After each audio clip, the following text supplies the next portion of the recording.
Okay, hello class, good morning. So as what you have seen on the screen, I'll explain to you further the DOL, no, degree of operating leverage and the break-even point, no, to clarify kay do may ara pagid sang wala nakaruha, no, to further your knowledge about the topic. So I'll explain again to you the DOL, the break-even point, how to get contribution margin, how to get the net income, how to get the net income after tax, no, in addition. Kag kung anong unod ni variable cost, no, kay basi may ara pa sa inyo hindi ka gets kung ano ang variable cost, ano ang selling price, no? Kag paano magkuha sang net income or profit. Okay? So this is a supplementary video na lang for you, no, kay next week. Your exam in midterm October 21 to 23. So most probably mahatag ko na sa inyo exam on the last day of examination. That's October 23. Okay? So to give you more time to study, no, and to bawi. Okay, so if maghambal ko nga pabawion ko kamo doesn't mean na exam is easy. But pabawian ko kamo kay I'm encouraging you to study well, to study further, no, and to enhance your analytical skills and critical thinking skills, no, that is needed in our subject managerial economics since ara ta sa managerial aspect na sang economics. Okay? So to start with, I have here the data. We have here the selling price. So our selling price is 100 pesos. Units sold is 10,000 units. No, this is for the year. For example, we have our variable cost. Our variable cost consists of raw materials, labor, and overhead. So our raw materials is 20 pesos per unit.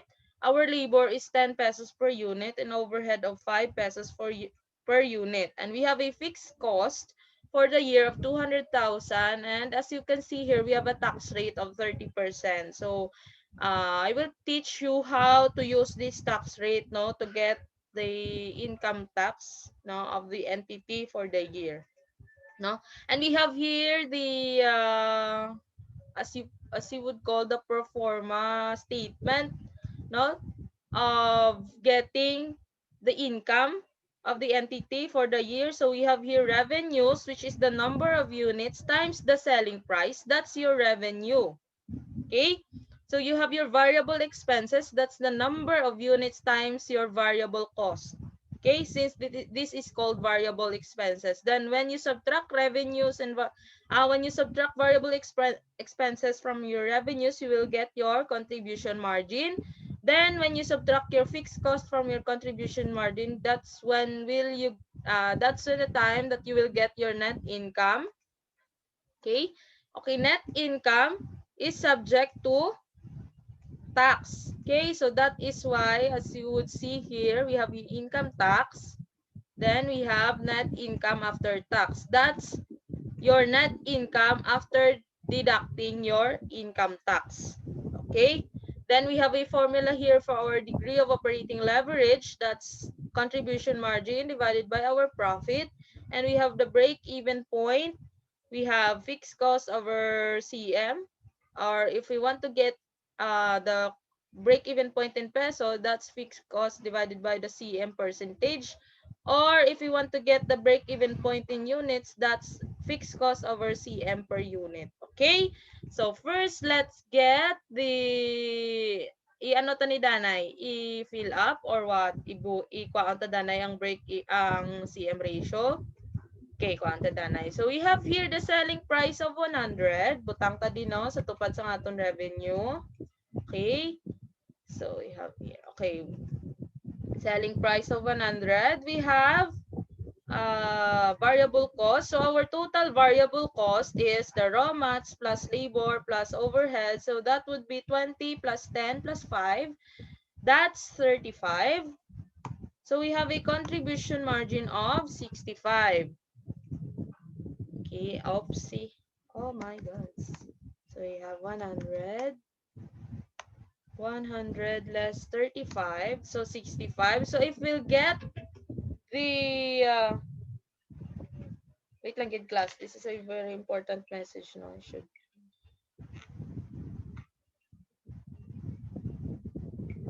Okay, so if we'll get the percentage, so so this is the CM per unit, no? 65 pesos. If we'll get the percentage, if our selling price is 100%, or para makita nyo, divide itself, that's 100%. Then we have a variable cost of 35. So 35 divided by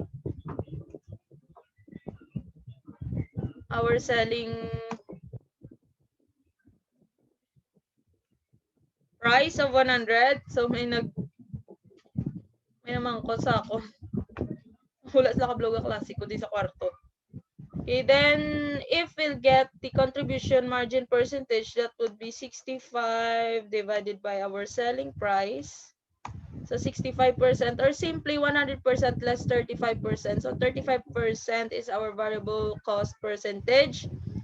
Okay, let's convert this into percentage. So we have a contribution margin of 65%. We have a contribution margin of 65 pesos per unit. Okay, so we're done with that. So we'll complete, no, our statement, no. Supposing this is our income statement for the year, so hindi ko na siya pag i-formal gid. So we have revenue, so number of units times the selling price. So we have 10,000 units, no, type ko para makita nyo, times the selling price of 100 pesos. So our revenues for the year is 1 million pesos. Okay? Follow lang class. Then we have variable expenses. That would be number of units of 10,000 times our variable cost, no, our total variable cost, which consists of our raw materials, labor, and overhead. That's 35. Okay, so we have 350,000 variable cost. So to get our contribution margin, so we have 1 million less 350,000. Okay, that's 650,000. Or simply, no, if ang problem is hindi maghatag sang variable cost, no? If maglain ang itsura sang problem, no? Paano nyo na class kuhaon? Miss, walang variable cost, hindi ko na miss makuha ang contribution margin. Pero given be ang contribution margin percentage, bao ko siyon tagit ka kung hindi mo pagkuha, hindi mo pa na makuha, no? Amo na siya class, no? When we amo na lang problem, medyo hindi parehos sa problem nga gina-discuss sa inyo, then dira nyo na i-apply inyo analytic, i-chinihon nyo man bala, no? So dira ka mo ma-apply sa inyong understanding, no? Given ang contribution margin percentage, given inyong sales, no, revenues for the year. So pamangkoton ka mo sa question, pila ang imo nga CM, or even pila imo variable expenses given nga CM lang kag selling price, ang ginhatag, no? Makuha mo na class, no, as long as you understand, no, ang concept sang aton nga klase about this, no, kay damo-damo ka na di matun-an, no, with regards to studying the degree of operating leverage and break-even point, no, damo-damo na tadayon natun-an. Okay, so to continue, so we have a contribution margin of 650,000. We have fixed cost of pila 200,000. Type ta. So let's color this in red. So parang balanta. So we have net income of, so our net income would be our contribution margin less our fixed cost. Okay? So no need to memorize. Net income, revenues less expenses. So what are these expenses? Our expenses consist of variable expenses and fixed cost. Okay? So amo na sa. So our net income is 450,000. No? So to complete na lang, no, sa dalom, so we have our income tax. Our income tax is 30% of our net income. So 450,000 times 30%. So our income tax is 135,000. So let's deduct this from our net income to get net income after tax. Okay? So 450,000 less 135,000. So we have 315,000 net income after tax. Okay? So if we want to get the percentage, okay, supposing our revenues is muna sa percentage based on sales, no, or revenue. So this will be considered as our sales, no, para hindi ka mamatalang.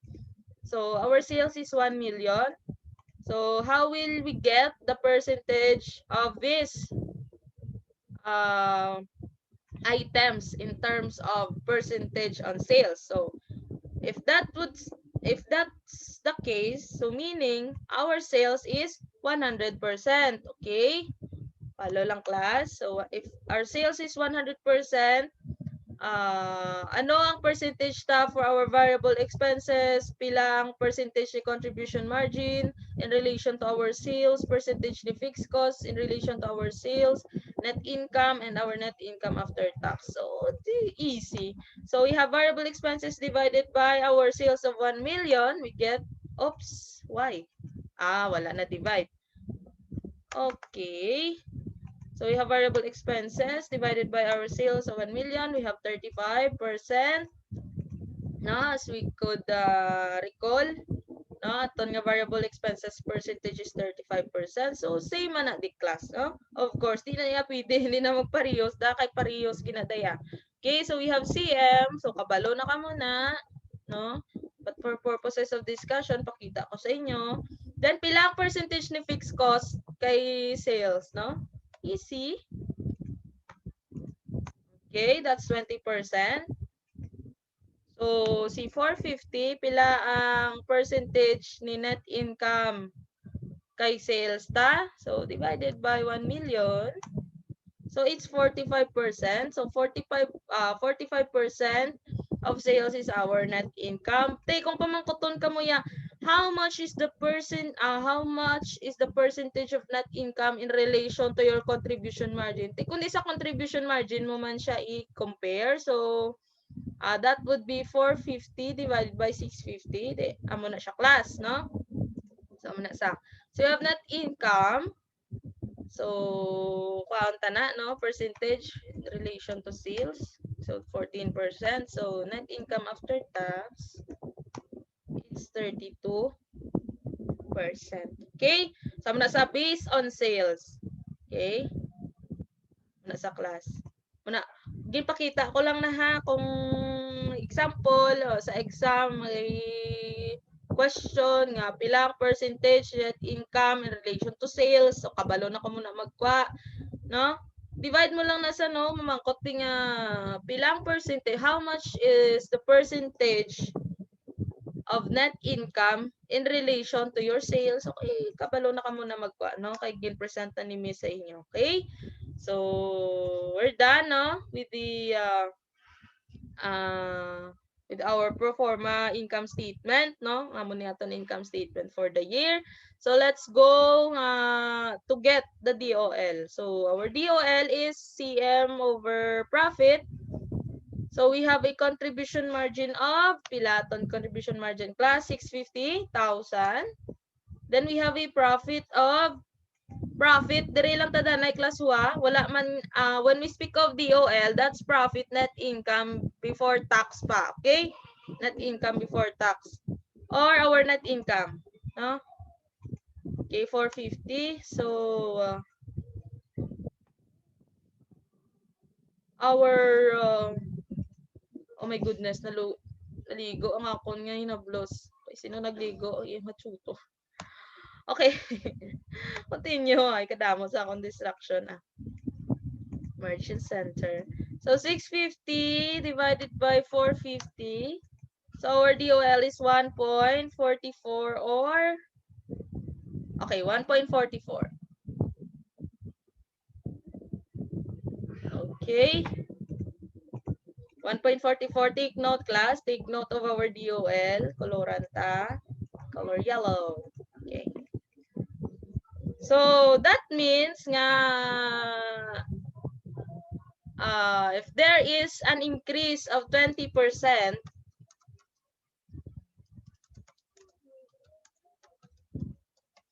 of supposing 20% of our sales, so our net income will increase. Pila ang increase ang ato net income?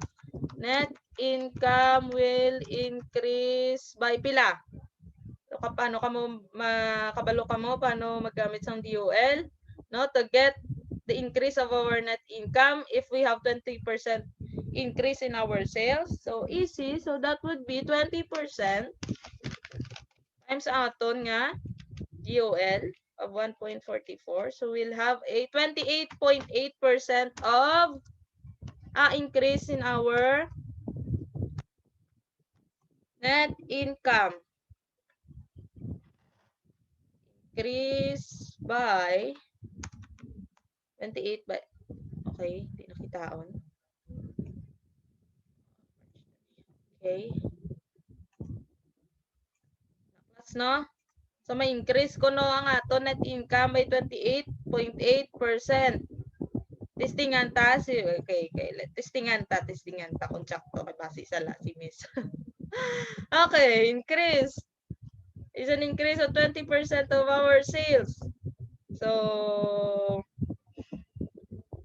with this level, no, ma-increase ta ko no 28 ma-increase ta ko no 20% of our sales. So easy, 1 million times ilabi class. Of course, 1.2. Nag-increase to 20%. No? That is why gin-multiply ta by 1.2. Si 0.2 niya mo nang aton increase. Ang 1 tam na siyang 1 million tagidya. Okay? So our sales would be 1,200,000. So if nag-increase atong sales, of course, si variable ta, ma-increase man. Gasunod man na sa mo, diba? It's directly proportional to the increase sa aton nga sales, no? Si variable cost. So same man na siya. No, bisan ni per unit yun na class, ang selling price, ang variable cost, times yun na sa 1.2, then multiply nyo sa 10,000 units, you will still get this value. Okay? So, para diretso, 350 times 1.2, you'll get 420,000, the less mo ni. So, your contribution margin would be 780,000. Okay, so fixed cost mo would still be the same. Okay, 200,000. So you will have a net income before tax of how much? 580,000. Okay. So to check if we have an increase of 28.8%, so this less ang ari divided by sang initial naton nga sales of 1 million, di ba? Mo ta na magkuha sang change ta. So we have 20%, 20% man sa variable cost. How about aton BEP? It would still be aton contribution margin, it would still be the same, no? Iya increase 20% kay ang sales kag ang variable expenses nag-change by 20%. Of course, ang aton contribution margin would also have a 20% change, no? Kay ang contribution margin, di ba, is consist of sales less our variable cost, no? So if sales na nag-increase by 20%, variable cost na nag-increase by 20%, of course, our contribution margin would follow, no? It will have an increase of 20%. So ang aton yung fixed cost will still be the same, still it's fixed. Then we'll have a change in our net income of 29% or approximately it's 28.9. Okay, 28.89%, no? Or approximately 29%. Okay, so our POL is correct, no? 1.44. Okay? So, na-confirm ta ang aton nga increase. Okay. So let's go to break-even point. Okay? Na-review ta na si TOL. Let's go to break-even point. That would be fixed cost divided by CM per unit if we want to get the break-even point in units, and fixed cost over CM percentage if we want to get the break-even point in pesos. So our fixed cost is 200,000. Okay. Then if we want, let's get first the break-even point in units.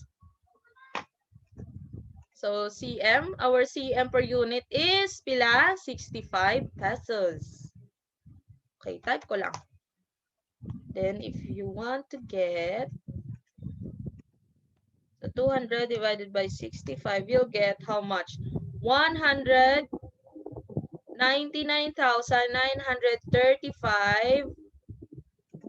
Hindi pesos, class Y. Kay we're on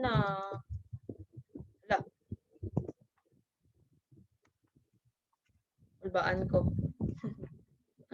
Equals divided by 65.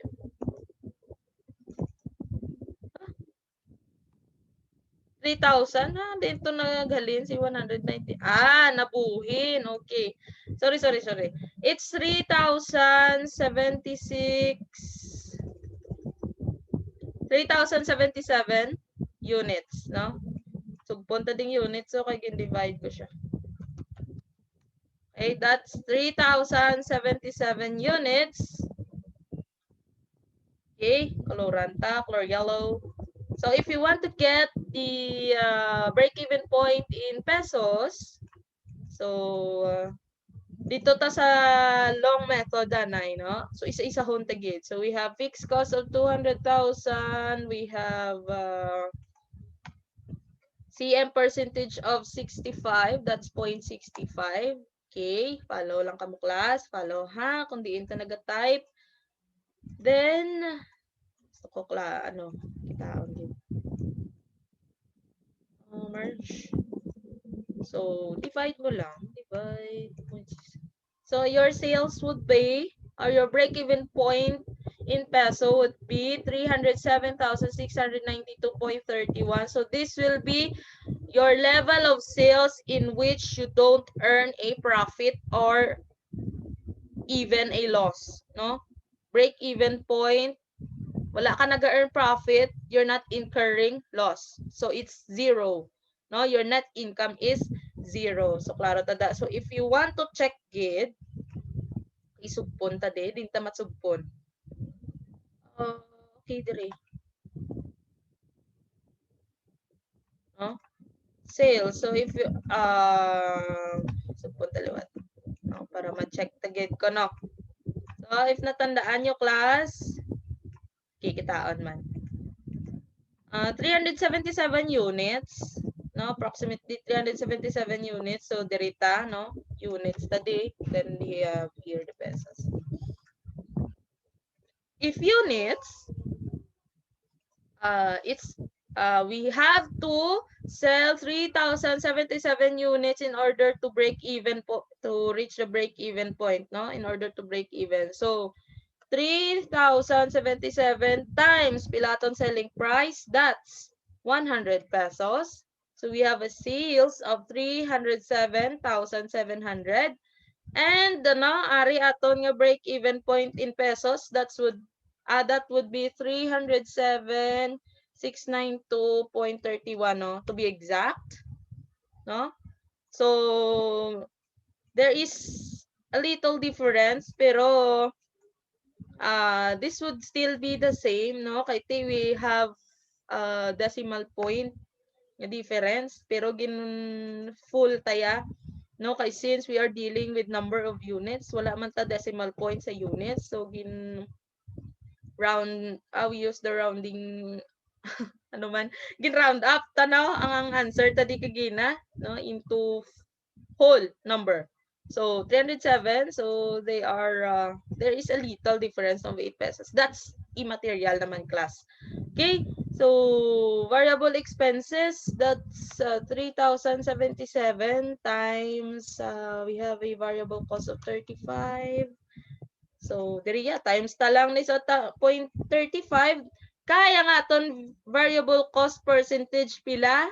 is 35%. So, times na ni sa 35%. Huh?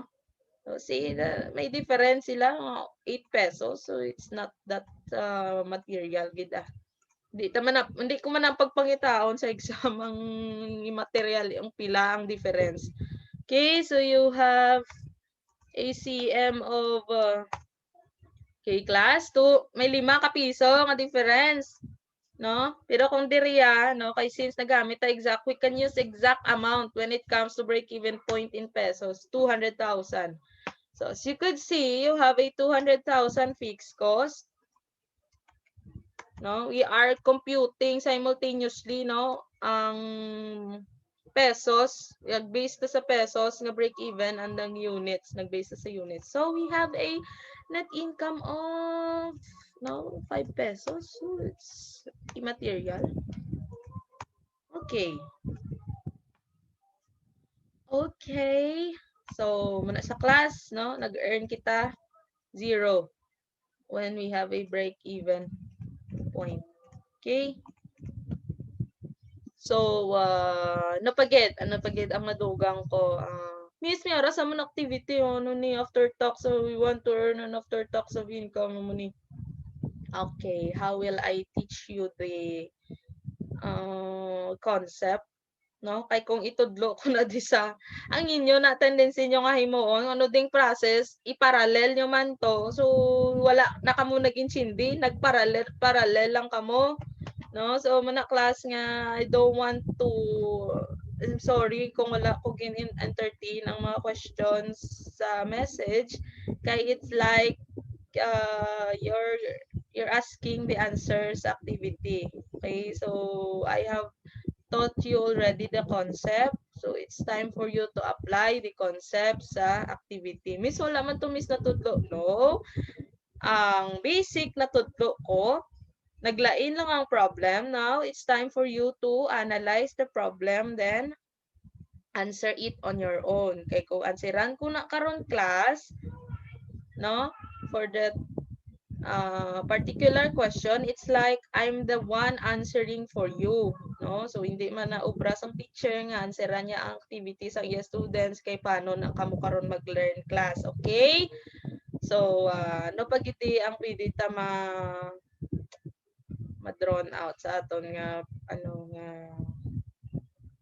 Okay. Putang ba ako sa inyo class, no? What if percentage tanan ginhatag sa inyo wala ano ning tawag, wala values, no?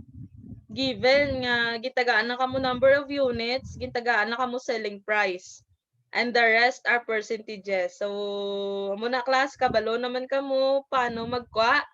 No, if you have selling price, number of units, then you will be given a contribution margin percentage. No, you will be given of course fixed cost is it will be given gid class, no? Or else kung hindi, you need to work back, no?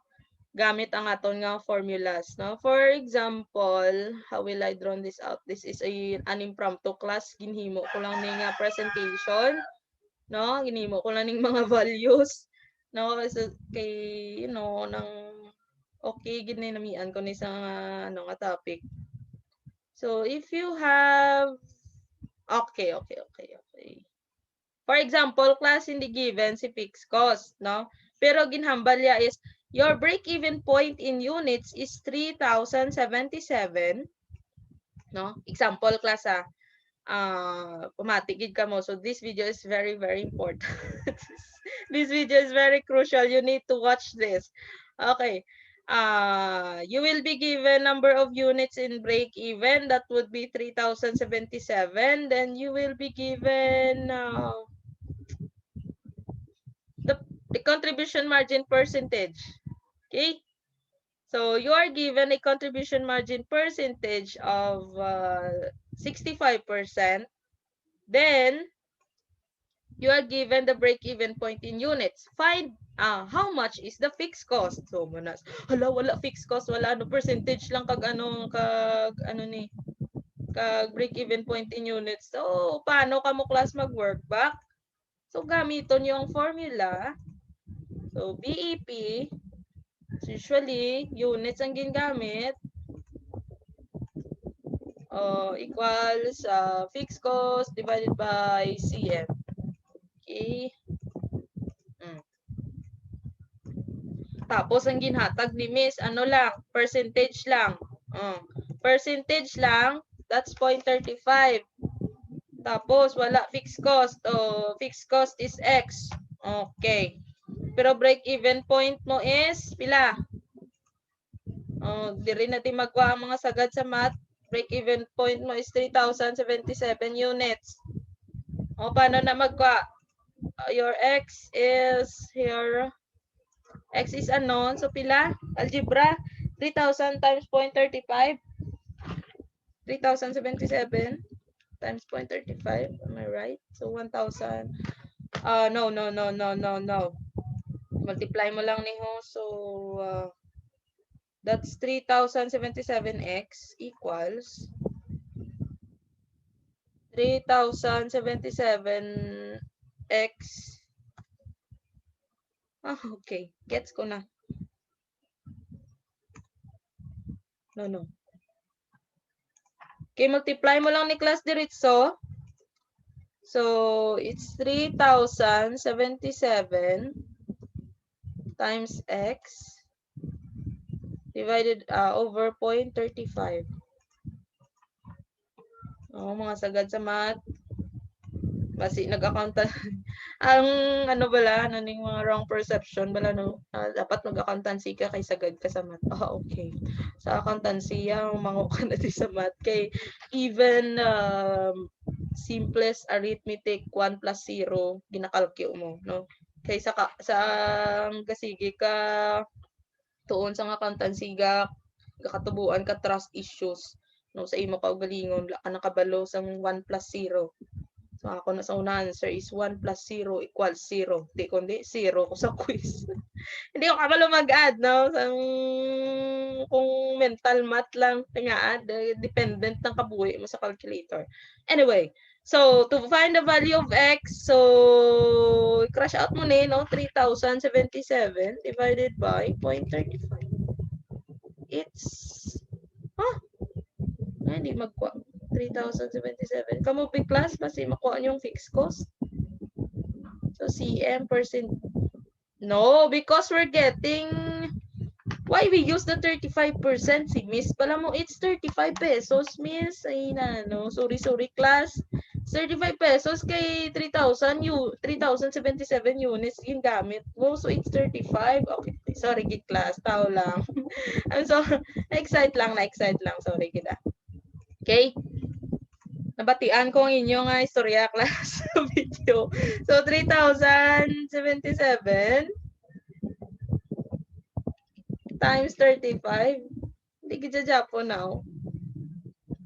Break-even point, fixed cost, units. Dapat 3,000 times 35. So, nga 107,695 ni. Diba fixed cost? So, paano man? Di ko na lang siguro pagpagawan sa exam ay 3,000. Sakto, basibla sa laaw. Okay. Ay, okay. Sorry. 65 ang CM. Ay, nano, miss. Wala mo ng Japan na batian namon storya. Ang akong ginalantaw isang busy. Sorry, class. Sorry, gid class. Kulang ta sa tulog. Duty pa si miss kagabi 2 to 11 PM sa iya nga full ni work. Okay, kabalo ka mo class. I'm working on for it's a foreign company. It's based outside the Philippines, no, sa British Virgin Islands. To to disclose everything to you. I'm a full-time fund accountant, no, I won't disclose sa company, basta it's based outside the Philippines. I'm a full-time accountant, no, and my job is online, but it's monitored, no, it's strictly monitored by the boss, kay si boss online. So, kung hindi ka online, i-call na yung attention. Anong ginaobra mo nga hindi ka online, no? Kay our work requires to be online, no, for office hours. So, office hours dito, 8 a.m. to 5 p.m. No, same man dire. But since different ang time zone, so dire ga-adjust ang Philippines.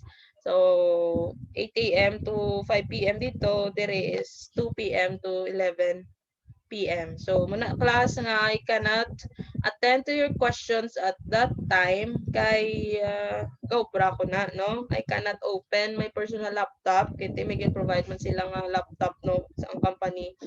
And kakawat ko na kisa open sa akong cellphone kay I'm having my break man sa work, no, 15 minutes break, then lunch break dito, there is dinner break. So usually hindi na 11 p.m. ka out gig ko kay si boss online pa, no? So pa-offline no tada na si boss antes sa mag-offline man, okay? So mo na sa class na medyo lalong kisa sa klase man sa video, no, to addict. Sorry for the term pero tod man. No, ano gid ang lutaw. Okay. So kota na 3,000 times 60 3,077 times 65, no? 200,000. Miss nga, ginano mo na miss ako. Gin-divide mo na ako. Sorry, class. In percentage to be kagina. So, cross-multiply mo. X is equal to 3,000 times 60. 3,077 times 65. So, 200,000. Your fixed cost is 200,000. To be exact. Okay. Ano pagid? Miss, may mga ano kami dihaw, may after tax kami dihaw. Pansindi ko sinyo, istorya ko lang na. Pila ko no imo ibaligya if you want to earn an income after tax. Oh, dire ha, i-drone ko ang question diri sa aton nga ano, himuan ko ni sa question, no? Basta mamati ka mo malantaw ka mo sa video. Ang question is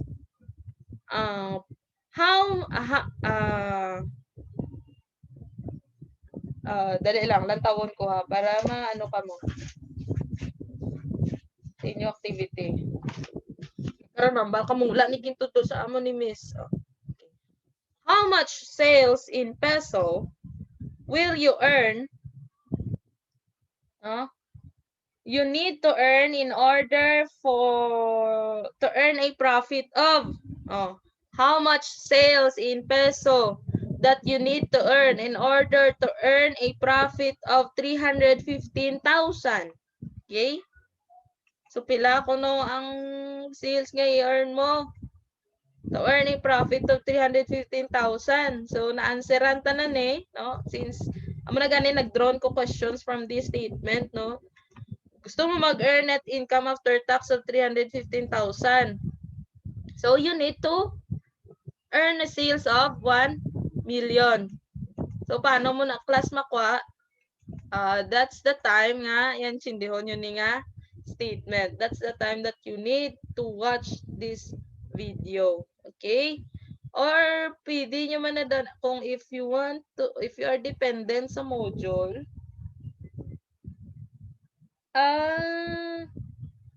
yes, you can, no?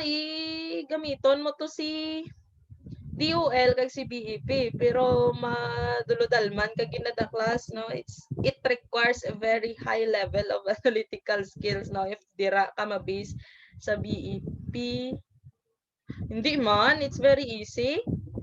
BEP, FC over CM. Okay.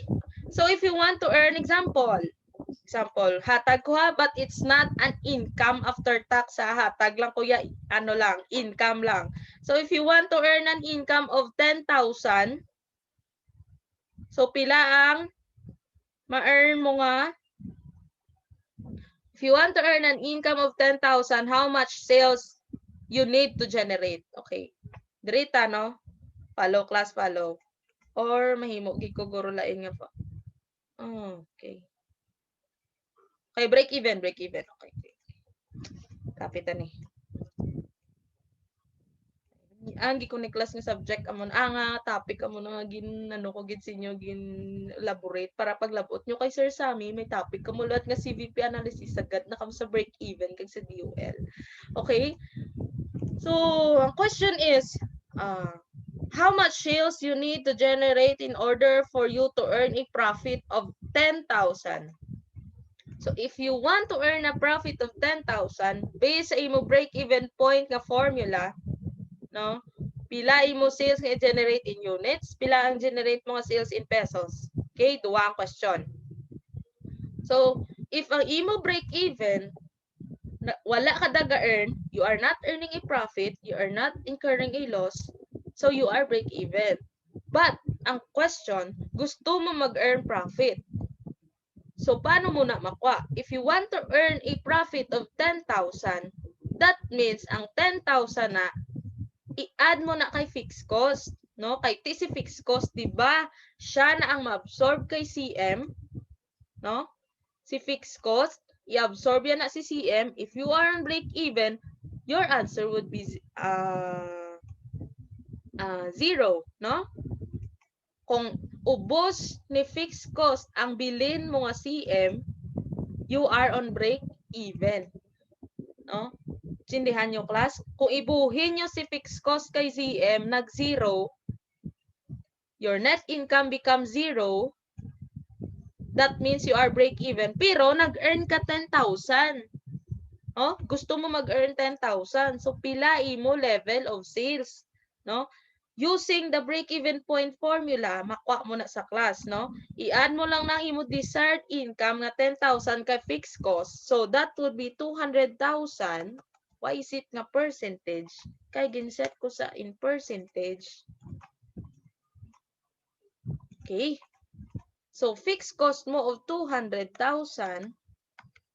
plus ang imo desired level of profit of 10,000. So, you have now here a 210,000. No, nasa miss, fixed cost plus ang imo desired nga profit. Kaya you want to earn a 10,000 profit. No? So, pila imo nga ibaligya, pila ka bilog imo ibaligya, pila imo nga sales para magka-earn ka 10,000. So, pagbuhin mo kay fixed cost kay CM, may bilin ka pa nga 10,000. That would be your net income. Amo na sa class ang ginapamangkot sang question. Okay, gets nyo na? No? Hindi lang 200,000 ibuhin mo kay CM, but your desired profit. So, doon nag-work, baka nagbalik ka pa babaw. So, pila ang sales mo. Okay, since si break-even point at sales ni sa mo, break-even point in units, na ibaligya mo, break-even point in sales, no? In peso, no? Level of sales, no? Pero break-even ka, 0 ka. Okay? So, your CM is, if you want to get the number of units, so your CM is, di na ko na malipat, it's 65. So, your break-even point in peso would be 210 divided by 65. It's you need to sell 3,231 units in order for you to earn a 10,000 income. Okay? Okay. Take note of that, class. It's 3,231 units. How about break-even point in peso? So, same. It's, di na ako magsulat ha, it's 210,000. That's your fixed cost plus your desired profit of 10,000 divided by your 65% CM percentage. So your answer would be 323,076, or approximately it's 323,077 pesos. Gusto nyo i-check? I-check ta. Using the units. Okay, din ta masugpon. Kapita na lang niwa. O, kung gusto mo gid makita. Talang income tax. No? Kung may income tax, class, try to get, no? If may income tax ang if net of tax ang desired profit mo. Okay? Balik ta. Para mahana sa inyo analytical skills si anong tanay sa mo pa lang ni bala class, no? Very simple illustration, no? Very simple topic, no? Kung nabudlayan ka mo, ano na lang ayhan kung i-complicate pagid, no? Paglabot sa managerial accounting, no? Tani hatag sa ako na managerial accounting subject, no? I love the subject. Kaya classes an kamang-kamang ko na da sa una sa akong teacher. Okay. Ambalya, you need to sell 3,231 units in order for you to earn a profit of 10,000. Profit before tax. Wala pa na nabuhinan sang tax. Okay? So you have revenue of sales, wala dirita sa units, and we have here the pesos. Okay? So units, we have Balya ko no, you need to sell 3,231 units. It's 3,231 units times pila gani ka yun ng pila gani aton selling price. It's 100 pesos. Okay, so we have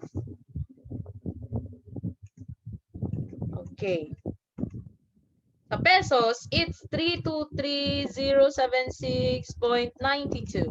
Okay? Ainta.